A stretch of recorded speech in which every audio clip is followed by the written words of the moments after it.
नमस्कार, माझं नाव अतुल पांडुरंग साठे. मी प्रभाग क्रमांक 29 मतदार आहे.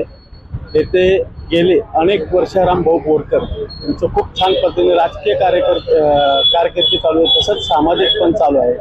कोणत्याही पद्धतीने कोणत्याही अडचण उभी राहिली तरी रामभाऊ बोरकर हे स्वतः तिथं उपस्थित राहून प्रत्येक वेळी जनतेला म्हणजे फक्त एरियापुरतं नाही आहे, ते पूर्ण पुण्यासाठी कामं करतात.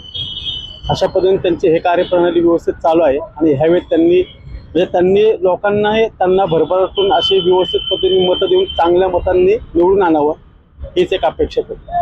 जय हिंद. नमस्कार, माझं नाव जय आराळकर. मी 29 प्रभागातून आमचे राम बोरकर उभे आहेत. त्यांनाच निवडून देणार. माझं मत राम बोरकरांना. कारण किती रात्र वगैरे कधी फोन करा, कुठल्याही क्षणी ते उभे राहतात आणि प्रत्येकाला मदत करतात. आणि काहींना रक्ताची मदत लागते, काहींना हॉस्पिटलची मदत लागते, सर्वांना मदत करतात आणि त्यांनाच यावेळेस मतदान करणार. वेळोवेळी त्यांनी मदत केलेली आहे. पाणी आलं, काही आलं नदीला तरी तो मदत करतो आम्हाला आणि तो निवडून आलाच पाहिजे. ते मध्ये माणूस म्हणून खूप चांगले आहेत त्यांनी आणि वार्डामध्ये खूप चांगले कामं केलीत, म्हणजे करतात आहे अजून, आणि त्यांना निवडून द्यायलाच पाहिजे. एक संधी तरी त्यांना द्या असं आमचं म्हणजे सगळ्यांचं मत आहे.